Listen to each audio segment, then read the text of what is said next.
آپ کو अपने पाकिस्तानी होने पर फख्र महसूस होगा। ये कहानी है कि ऐसे पाकिस्तानी की जिसने अपनी जिंदगी पाकिस्तान पर निसार कर दी। हुआ कुछ यूं कि ब्रैडफोर्ड यूनिवर्सिटी का शुमार बरतानिया की मशहूर यूनिवर्सिटियों में होता है। ये दुनिया की 50 बड़ी और बरतानिया की टॉप 10 अच्छी यूनिवर्सिटियों में शुमार होती है। 2005 में यूनिवर्सिटी को चांसलर की जरूरत थी।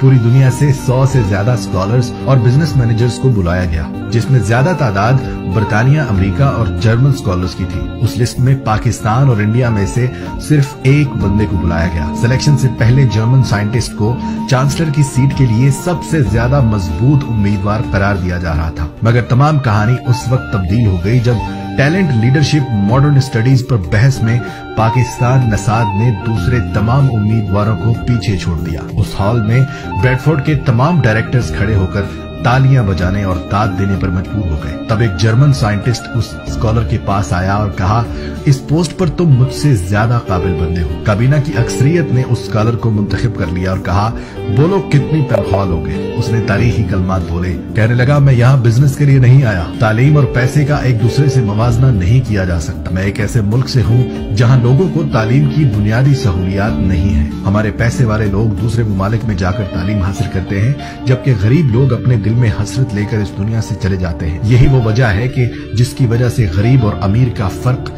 दिन ब दिन ज्यादा होता जा रहा है। मेरी जिंदगी की ख्वाहिश है कि मेरे वो लोग जो दूसरे ममालिक में नहीं जा सकते, वो अपने मुल्क में ही रहकर अच्छी तालीम हासिल कर लें और ब्रैडफोर्ड जैसी अच्छी यूनिवर्सिटी की डिग्री हासिल कर सके। इसलिए मैं ब्रैडफोर्ड यूनिवर्सिटी एक ही शर्त पर ज्वाइन करूंगा, अगर आप मुझे मेरे मुल्क के लिए ये सहूलत दे दें। काबीना के तमाम अरकान इस बात पर हैरान रह गए। काबीना की अक्सरियत इस फैसले के खिलाफ थी और कहने लगे, ऐसा मुमकिन नहीं कि हम पाकिस्तान में अपनी डिग्री मुतारफ करवा दें। वो पाकिस्तानी स्कॉलर बोला, फिर आप पाकिस्तान का बंदा ब्रैडफोर्ड का चांसलर क्यों लगा रहे हो। बात यहाँ आकर रुक गई और वो स्कॉलर उठकर चला गया। बाद में क्रिस टेलर ने अपनी काबीना को कहा, इस बंदे को ऐसे मत जाने दो, इसमें कुछ कर दिखाने की सलाहियत मौजूद है। जो बंदा अपने मुल्क का वफादार हो और कुछ करने का अज़्म हो, वो काम भी अच्छा करता है और पैसे का लालच भी नहीं करता। आप इसकी बात मान लें। काबीना ने उस स्कॉलर को वापस बुलाया और कहा, आपकी तमाम बातें मंजूर है, आप ही ब्रैडफोर्ड के चांसलर बनेंगे।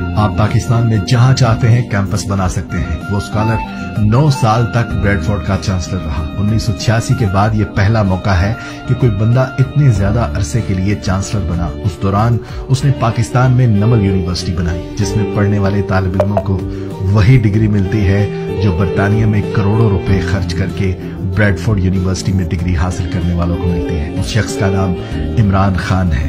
वो मुनाफिक खान, तालिबान खान, यहूदी एजेंट और गद्दार सियासतदान के तौर पर जाना जाता है। मगर मैं अपनी जिंदगी में ऐसा पहला मुनाफिक बंदा देख रहा हूँ जो पैसे का लालच नहीं करता, और ऐसा पहला गद्दार देख रहा हूँ जो मुल्क के बाहर जाकर भी पैसे पर अपने मुल्क को तरजीह देता है। अगर किसी को ये मन घड़त कहानी लगे तो कैप्शन में मैंने 2 लिंक पेस्ट किए हैं जिस पर पूरी तारीख छाप दी गई है। आप जाकर रिसर्च जरूर कीजिएगा। आप जान जाएंगे कि नमल यूनिवर्सिटी का ब्रैडफोर्ड यूनिवर्सिटी से इल्हाक है, यानी इसका मतलब ये है कि पाकिस्तान में रहते हुए बच्चों को बरतानवी टॉप क्लास यूनिवर्सिटी की डिग्री दी जाती है।